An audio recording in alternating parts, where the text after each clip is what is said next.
여러분 안녕하세요. 두 번째 시간입니다. 오늘 나눌 내용이 저와 여러분들이 가장 중요하게 생각하고 또 흥미롭게 여겼던 내용이죠. 그래서 오늘 내용이 좀 많이 있습니다. 그러나 우리가 잘 집중해서 읽어본다면 이 책이 무엇을 말하고 있는지 잘 파악할 수 있을 것입니다.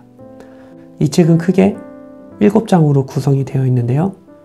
첫 번째는 자유의지를 주신 하나님. 그래서 자유의지에 대한 내용이 나오고요. 두 번째 이제 선택에 필요한 지혜. 그래서 어떻게 우리가 지혜로운 선택을 할 수 있는지에 대한 이야기가 나옵니다. 세 번째로 우리가 자유롭게 선택하지만 또 반드시 기도해야 한다는 것을 중요성을 이야기해 주고 있고요. 네 번째로 우리가 지혜로운 선택을 할 때 도움이 되는 신앙생활 중의 체험들에 대해서 이야기를 합니다. 다섯 번째로 우리가 어려울 때 조언자를 많이 찾아가죠. 그럴 때 이제 조언자에게 조언을 들을 때 우리가 무엇을 고려해야 되는지에 대해서 이야기해 주고 있고요. 여섯 번째로 이런 자유로운 선택이 우리를 성숙해 하는 것이고 그것이 우리 성숙에 하나님 원하시는 것 일이다 라는 내용이 나옵니다. 일곱 번째는 두려워하지 말고 선택해라 이런 내용이 나와 있습니다. 먼저 첫 번째를 살펴보고자 합니다. 자유의지를 주신 하나님이신데요. 우리가 하나님의 뜻에 대해 고민하기에 앞서 한 가지 기억해야 할 것이 있습니다. 그것은 하나님께서 우리에게 한 가지 길로만 인도하시는 분이 아니라는 사실이에요. 성경에 기록된 많은 사람들이 하나님의 특별한 구원 사역을 위해 초자연적인 방법으로 인도함을 받습니다. 그런데 성경에 기록된 사례들은 일반적인 일이 아니라 매우 특수한 일입니다. 그래서 이것은 모든 그리스도인들에게 보편적으로 나타나는 현상이 전혀 아닙니다. 그렇기 때문에 성경에 나타난 기적이나 특별한 인도하심을 내 삶에 바로 적용하는 것은 무리가 있습니다. 하나님은 우리가 명백한 죄를 짓지 않는 한에서 선택의 자유를 주십니다. 창세기 2장 16절 17절을 보면 이렇게 기록하고 있습니다. 여호와 하나님이 그 사람에게 명하여 이르시되 동산 각종 나무의 열매는 내가 임의로 먹되 선악을 알게 하는 나무의 열매는 먹지 말라. 내가 먹는 날에는 반드시 죽으리라 하시니라.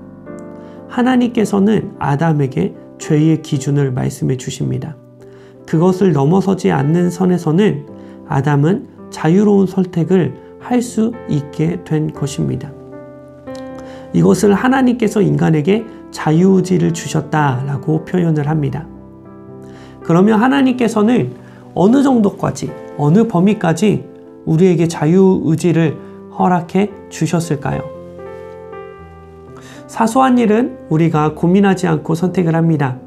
예를 들면 밥을 먹거나 화장실을 다녀올 때 우리는 하나님의 뜻을 묻지 않습니다.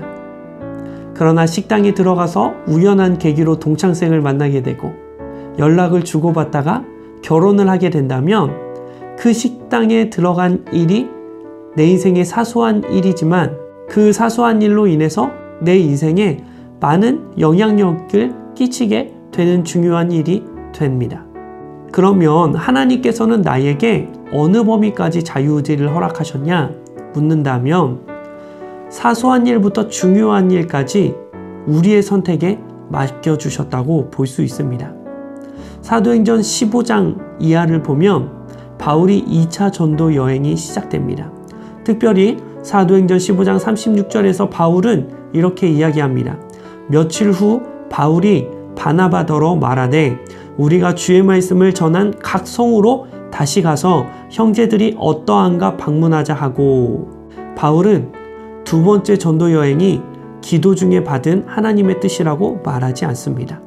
1차 전도 여행 때 세운 교회들을 다시 찾아가는 것이 교회를 세우는 일에 도움이 되었기 때문에 바울이 자유롭게 지혜로운 방법을 선택한 것입니다. 그래서 바울의 동역자였던 바나바도 이 일에 대해서 동의를 하는데요. 그런데 문제가 생겼습니다. 바나바는 1차 전도 여행 때 중간에 되돌아간 마가를 데리고 가자고 제안했고요. 바울은 중도에 포기한 사람을 데려갈 수 없다고 이야기를 했습니다. 그런데 이때 대립이 얼마나 심했는지 성경은 서로 심히 다투어 피차 갈라서니라고 이야기를 하고 있습니다. 결국 바나바는 마가를 데리고 구브로로 가고요. 바울은 실라라는 새로운 동역자를 얻어 2차 전도 여행을 떠나게 됩니다. 바울의 2차 전도 여행은 역사적으로 매우 중요한 사건입니다. 그런데 여행을 앞두고 초대교회의 탁월한 지도자이자 성령 충만했던 두 사람의 의견이 나누어지게 된 것입니다. 마가를 데려가는 것이 하나님의 뜻인가? 아니면 두고 가는 것이 하나님의 뜻인가? 이 문제로 두 지도자가 완전히 다른 여정에 오른 것입니다. 만약 인생의 기로에서 하나님이 원하시는 단 하나의 길이 있어서 반드시 그 길을 선택해야 한다면 바울과 바나바 둘 중 하나는 하나님의 뜻이 아닌 길을 가게 된 셈이 되는 것이죠. 그런데 흥미롭게도 성경은 이 바나바와 바울의 선택에 대해 무엇이 맞았고 무엇이 틀렸다고 이야기하지 않았습니다. 두 사람의 주장은 옳고 그름의 이야기가 아니라 서로 다름의 문제였기 때문이었습니다. 바나바는 사람을 중시하는 지도자였습니다. 반면 바울은 매우 도전적이고 열정적으로 사역에 매진하는 사람이었습니다. 그렇기 때문에 바나바는 사람을 세우기 위해 마가를 선택했던 것이고 바울은 사역을 완수하기 위해 마가를 제외시키려 했던 것입니다. 그러면 서로 다른 길을 갔던 두 사람은 나중에 어떻게 되었을까요? 바나바는 마가를 훌륭한 교회의 지도자로 키워냅니다. 최초의 복음서인 마가복음을 쓴 사람이 바로 바나바와 함께 동역했던 마가였습니다. 나중에 사도 바울도 마가를 인정할 뿐 아니라 마음으로 마가를 의지하기까지 합니다. 디모데후서 4장 11절은 이런 바울의 마음이 자세히 나와 있습니다. 내가 올 때에 마가를 데리고 오라. 그가 나의 일에 유익하니라. 바울은 신라와 함께한 2차 전도 여행을 통해 소아시아를 넘어 유럽에 이르기까지 교회가 세워지는 역사적인 여행을 하게 됩니다. 중대한 기로에서 바울과 바나바는 정반대의 길을 선택했지만 그들 모두 하나님의 선하신 인도하심을 받게 된 것이죠. 이처럼 옳고 그름의 문제가 아닌 한 하나님은 매우 중요한 선택에 있어서도 우리에게 자유를 허락해 주시는 분이십니다. 그러면 우리는 무엇을 위해 자유롭게 선택을 해야 할까요? 바로 예수님을 따르는 삶, 예수님을 닮아가는 삶을 위해서 우리는 자유로운 선택을 해야 합니다. 고린도전서 10장 31절은 이렇게 이야기하고 있습니다. 그런즉 너희가 먹든지 마시든지 무엇을 하든지 다 하나님의 영광을 위하여 하라. 내가 예수님을 닮아가고 예수님처럼 살고자 한다면 어떠한 선택이든 우리에게 유익하다는 것입니다. 저자는 예수님을 따르는 삶의 중요성을 강조하기 위해 이런 비유를 듭니다. 일반 학교의 교사가 되어도 거룩한 교사가 될 수 있는 반면에 선교사가 되어도 무책임한 선교사가 될 수 있다. 어떤 말이죠? 직업의 종류는 그리 중요한 것이 아니다. 어떤 길을 가든 예수님을 닮아가는 삶이 중요한 것이다. 그것이 동기가 되어야 된다. 라고 저자는 이야기하고 있는 것입니다. 이것이 첫 번째 장의 내용이었고요. 그렇다면 이제 우리는 자유의지를 가지고 선택을 해야 하는데 어떠한 선택을 해야 되냐? 지혜로운 선택을 해야 합니다. 우리가 이런 질문을 할 수 있을 것 같습니다. 자유롭게 선택을 해도 된다면 어떤 선택이든 그 결과가 똑같습니까? 전혀 그렇지 않습니다. 어떤 선택을 하느냐에 따라 결과와 책임이 달라집니다. 그래서 우리는 자유로운 선택을 지혜롭게 해야 합니다. 예를 들어 내가 주님을 사랑하고 하나님의 영광을 위해 산다고 하지만 맨날 맥도날드 가서 햄버거만 먹는다면 우리는 반드시 건강을 해치게 될 것입니다. 그건 내가 하나님이 주신 건강을 잘 관리하지 않았기 때문에 생기게 되는 질병이죠. 내가 주님을 사랑한다고 하지만 못을 박을 때 망치 대신 벽돌을 쓴다고 하면 박힐 수도 있겠지만 매우 불편하고 위험한 일이 될 것입니다.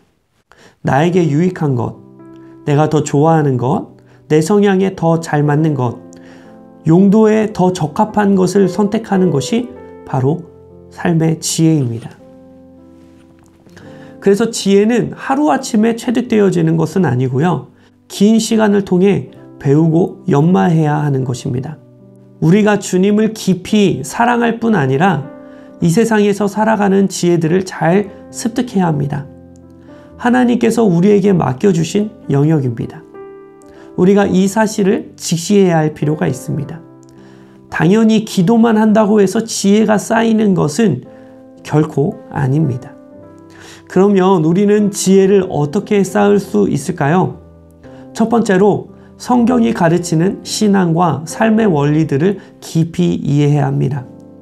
성경의 원리를 깨달을수록 우리는 현명하고 지혜로운 선택을 할 수 있게 됩니다. 잠언서 22장 26절에서 27절은 이렇게 기록하고 있습니다. 너는 사람과 더불어 손을 잡지 말며 남의 빚에 보증 서지 말라. 만일 갚을 것이 내게 없으면 내 누운 침상도 빼앗길 것이라. 내가 어찌 그리 하겠느냐. 우리는 이웃을 사랑하라는 예수님의 명령을 알고 있지만 잠언에서는 보증을 서지 말라는 말씀이 있습니다. 그러면 우리는 어떻게 사랑하면서 보증을 서지 않을 수 있을까요? 내가 감당할 수 있는 한도 내에서 그 사람을 도와주는 방법이 있을 것입니다. 성경이 말하는 원리를 알아야 적용을 잘할 수 있게 되는 것입니다. 고린도 교회에서 우상에게 바쳐진 고기를 먹는 것이 옳으냐, 옳지 못하냐라는 논쟁이 생겼습니다. 이 당시 시장에서 파는 고기들이 대부분 이방 신상의 제물로 올려졌던 것이었기 때문입니다. 그러면 그리스도인들이 우상에게 바쳐진 고기를 먹으면 안 됩니까? 먹어도 됩니다. 모든 음식은 하나님으로부터 나왔기 때문입니다. 그런데 같은 고기를 먹는데도 죄가 될 때가 있습니다. 그게 언제냐면 바로 내가 그 고기를 먹음으로 인해 다른 사람이 시험에 들 때입니다. 믿음이 약한 사람들이 그리스도인들의 우상에 바쳐진 고기를 먹는 모습을 본다면 예수님과 우상을 동시에 섬긴다고 오해를 하게 될 수도 있었습니다. 그래서 바울은 이렇게 해결책을 제시합니다. 고린도서 10장 28절입니다. 누가 너희에게 이것이 재물이라 말하거든 알게 한 자와 그 양심을 위하여 먹지 말아라. 고기를 먹는 것은 고기 자체가 하나님으로부터 왔다는 것을 알고 있는 성숙한 그리스도인들이 누릴 수 있는 자유였습니다. 그러나 그 자유가 다른 연약한 형제들의 신앙을 타락시키게 될 때에는 그것은 죄가 되는 것이죠. 그래서 나의 자유라 할지라도 절제가 필요할 때가 있다는 것입니다. 고린도전서 10장 23절에서 24절은 이렇게 이야기합니다. 모든 것이 가하나 모든 것이 유익한 것은 아니오. 모든 것이 가하나 모든 것이 덕을 세우는 것은 아니니 누구든지 자기의 유익을 구하지 말고 남의 유익을 구하라. 우리가 성경의 원리를 알 때 불필요한 규례에 매이지 않을 수 있으며 다른 이에게 해를 끼치는 행동도 피할 수가 있습니다. 그렇기 때문에 우리는 성경의 원리를 잘 파악해야 합니다. 두 번째로 우리가 지혜로운 선택을 할 수 있는 방법은 하나님의 성품을 알고 닮아가는 것입니다. 우리는 하루에도 수십 번 선택을 하게 되는데 이 선택에 막대한 영향력을 끼치는 것이 바로 우리의 성품입니다.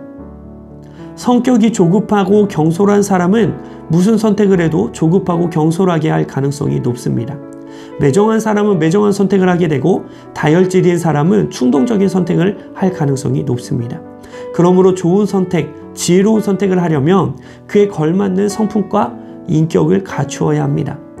온유한 사람이 온유한 선택을 하게 되고 정직한 사람이 정직한 선택을 하게 되는 것이죠.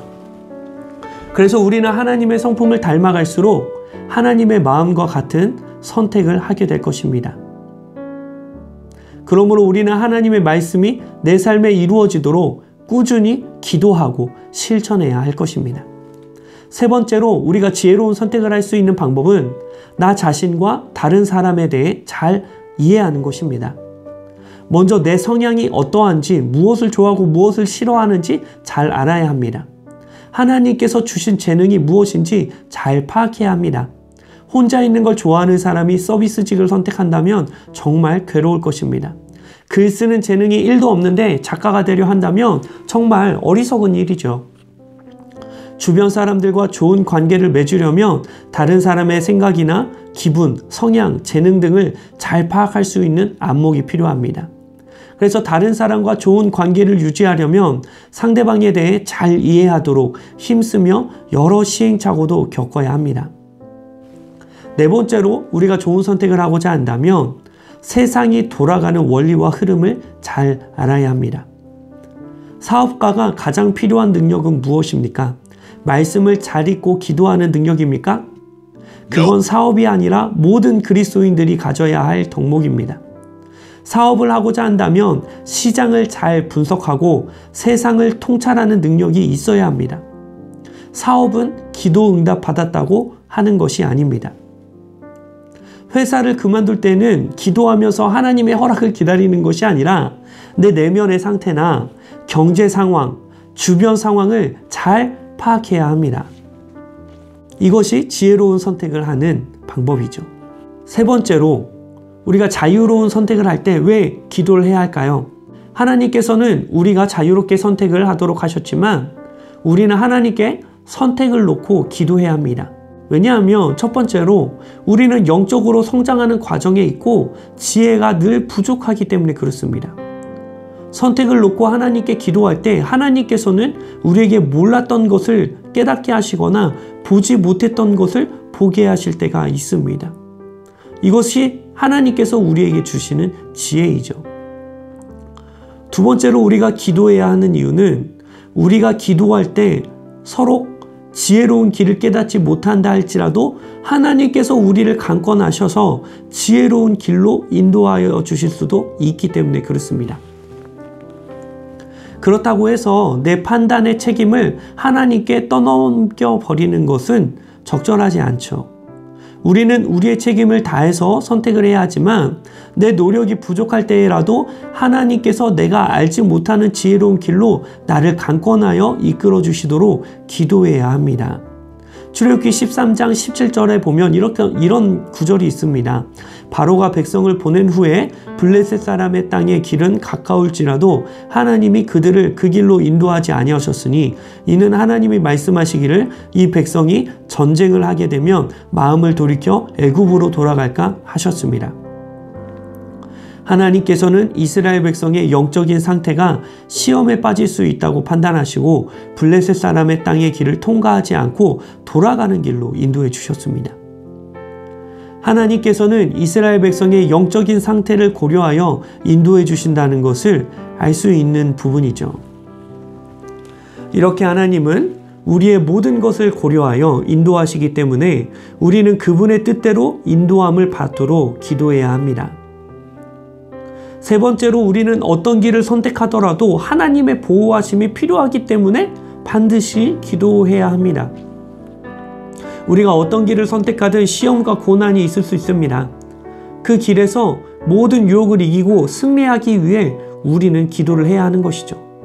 결론적으로 자유로운 선택은 우리를 기도의 자리에서 멀어지게 하는 것이 아니라 오히려 더 간절히 기도하도록 우리를 이끌어주게 됩니다. 그리고 네 번째로 신앙의 체험이 자유로운 선택에 도움이 될 때가 있습니다. 저자는 자유로운 선택을 할 때 우리에게 도움을 주는 것이 신앙 체험이라고 이야기를 합니다.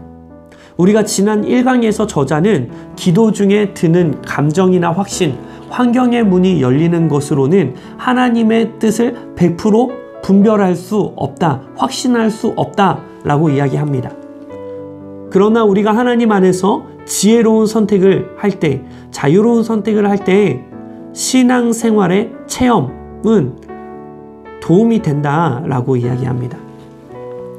기도 중에 드는 확신이나 연속되는 사람들의 권유, 길이 열리는 것과 같은 체험이나 개인의 호감, 이런 것들이 자유로운 선택을 할 때 도움이 된다고 저자는 이야기하고 있습니다. 5번째로 조언자의 역할입니다. 조언자들은 하나님의 뜻 안에서 자유롭게 지혜를 따라 판단하고 조언합니다.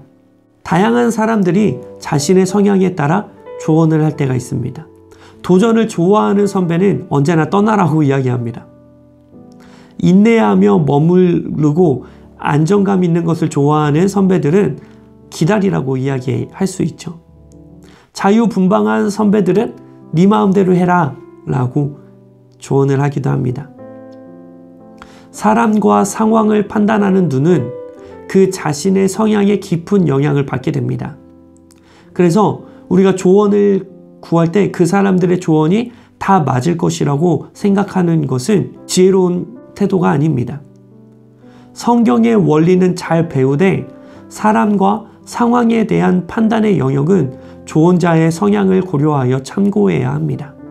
최종 판단은 결국 자기 자신의 몫이죠. 6번째로 우리가 이렇게 주님 안에서 자유로운 선택을 하게 될 때 우리는 하나님 안에서 성숙되어지는 일을 경험하게 됩니다. 우리는 배우고 고민하고 기도하는 인고 과정을 거치면서 성숙하게 됩니다. 이것이 하나님의 뜻입니다. 고린도서 14장 20절은 이렇게 이야기합니다. 형제들아, 지혜에는 아이가 되지 말고 악에는 어린아이가 되라. 지혜에는 장성한 사람이 되라 라고 이야기합니다. 우리가 완벽한 하나님의 뜻을 구하는 마음의 심리 내면에는 무엇이 있냐? 잘못된 결정으로 인한 어려움을 최소화하려는 그런 생각이 있는 것이죠.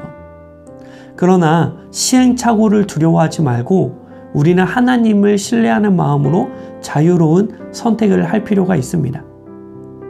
편안함을 추구하기 위해 하나님의 뜻을 구하는 것이 아니라 우리는 시행착오를 겪으면서 우리의 신앙이 성장하고 하나님 안에서 더욱더 지혜로워진다는 사실을 인식할 필요가 있습니다. 마지막입니다. 저자는 두려워하지 말고 선택하라고 이야기합니다. 두려움에 휩싸이면 판단이 흐려져 어리석은 선택을 할 수 있다고 저자는 이야기합니다. 또한 지나치게 두려워하면 때를 놓칠 수 있다. 선택하지 않으면 보이지 않는 다음 단계가 있다라고 이야기를 합니다. 그래서 죄가 아니고 하나님을 사랑한다면 두려워하지 말고 지혜롭게 선택해라 라고 저자는 이야기하고 있습니다. 이렇게 7가지 내용을 우리가 살펴보았습니다. 첫 번째로 우리에게 자유의지를 주신 하나님, 자유의지에 대해서 우리가 생각해 봤죠. 두 번째로 선택에 필요한 지혜였습니다. 지혜로운 선택을 하기 위해서 우리는 성경이 가르치는 신앙과 삶의 원리를 깊이 이해해야 하죠. 하나님의 성품을 알고 닮아가야 합니다. 나 자신과 다른 사람에 대해 잘 이해해야 하고요. 세상이 돌아가는 원리와 흐름을 잘 파악해야 합니다. 이것이 우리가 지혜로운 선택을 할 때 도움이 될 수 있는 것들입니다. 세 번째로 우리는 자유롭게 선택해야 하지만 반드시 기도를 해야 합니다. 네 번째로 신앙 체험이 우리의 선택에 도움이 될 수 있다고 저자는 이야기합니다. 다섯 번째로 조언자가 역할할 때는 그 사람의 성향이 반영된 것이기 때문에 성경의 원리는 잘 배우되 그 사람의 조언을 잘 고려해서 점검해 볼 필요가 있다라고 저자는 이야기합니다. 여섯 번째로 자유로운 선택이 우리를 성숙하게 한다. 그래서 시행착오를 두려워하지 말고 하나님 안에서 하나님을 신뢰함으로 선택해라 라고 이야기하고 있습니다. 마지막으로 두려워하지 말고 과감하게 선택해라 라고 이야기하고 있습니다. 이렇게 우리가 하나님의 뜻을 아는 방법에 대해서 7가지로 배웠는데요. 여러분 어떻게 도움이 되셨나요? 이 원리들을 잘 이해하셔서 많은 도움이 되었으면 좋겠습니다. 여러분 오늘도 수고하셨습니다.